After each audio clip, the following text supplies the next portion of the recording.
اللہ کے علاوہ میرا کوئی نہیں ہے۔ جب انسان کی نظروں کے سامنے اسی کی بنائی ہوئی دنیا اجڑ جاتی ہے، یا جن لوگوں پر اس نے بھروسہ، اعتبار، اعتماد کیا ہوتا ہے، وہی لوگ اسے جب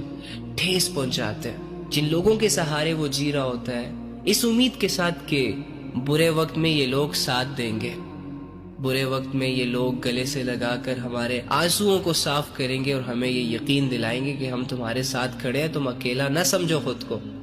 ایسے ہی لوگ جب وقت پڑنے پر قریب نہیں آتے، اپنے دعووں پر پورا نہیں اترتے نا، تو انسان دل کی گہرائیوں سے اللہ کو آواز دیتا ہے، اور تب جا کے اسے لا الہ الا اللہ کا مطلب سمجھ آتا ہے کہ بیسیکلی یہ جو میں نے اقرار کیا ہوا ہے لا الہ الا اللہ، یہ ہے کیا؟ کہ میرا اللہ کے علاوہ کوئی معبود نہیں ہے، اللہ کے علاوہ مجھے کوئی اٹھانے والا نہیں ہے، اللہ کے علاوہ مجھے کوئی سمجھنے والا نہیں ہے، اللہ کے علاوہ مجھے کوئی سہارا دینے والا نہیں ہے۔ تو یہ ٹھوکریں، یہ درد، یہ دکھ، یہ پریشانیاں، یہ آزمائشیں اور یہ لوگوں کے دھکے اور لوگوں کے وہ سخت الفاظ جو پتھر بن کر ہم پر برستے ہیں،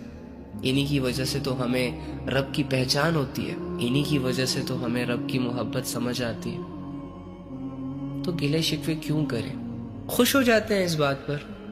کہ چلو وہ دنیا جسے اللہ رب العزت نے کہا ہے کہ یہ دھوکہ ہے، وہ ہاتھ سے نکل گئی، لیکن وہ رب جو سچا ہے وہ ہاتھ آ گیا، وہ مل گیا۔ جلدی جلدی اپنے دل کو یہ یقین دلاؤ کہ ہمارا اس دنیا میں اللہ کے علاوہ کوئی نہیں ہے، اور جب تمہارا دل اس بات کا یقین کر لے گا نا کہ تمہارا ایک رب ہے جو تمہیں سمجھتا ہے، جو تمہیں دیکھتا ہے، جو تمہارے ساتھ ہے، جو تمہارے ساتھ کھڑا رہتا ہے، جو تمہاری مدد کو آتا ہے، جہاں دنیا تمہیں گراتی ہے، جہاں تمہارا نفس اور وہ شیطان جو تمہارے پیچھے ہاتھ دھو کر پڑا ہوا ہے تمہیں گراتے ہیں، ہراتے ہیں، وہاں تمہارا رب آتا ہے تمہیں اٹھانے کے لیے، تمہیں سکھانے کے لیے، تمہیں پاک صاف کرنے کے لیے۔ رب کی محبتوں کو یوں بار بار ٹھکرایا مت کرو، وہ ننگار ہو، بدکار ہو، جو بھی ہو، لیکن اللہ رب العزت سے کنیکشن مت توڑو، جس بھی سچویشن میں ہو، اچھے ہو، برے ہو، زمانہ تمہیں اچھا کہہ رہا ہے، برا کہہ رہا ہے، ڈزنٹ میٹر، دل کا کنیکشن اپنے رب کے ساتھ ہمیشہ جوڑے رکھنا۔ کبھی نہ کبھی اللہ رب العزت کی رحمت تم پر بھی برسے گی، بس تم پیچھے مت ہونا، ہمیشہ آگے بڑھنا، اپنے طلب میں کمی مت کرنا، مانگنے میں کمی نہ کرنا، ہمیشہ اپنے رب سے اپنے رب کو مانگنا۔ جس دن تمہیں وہ مل گیا نا،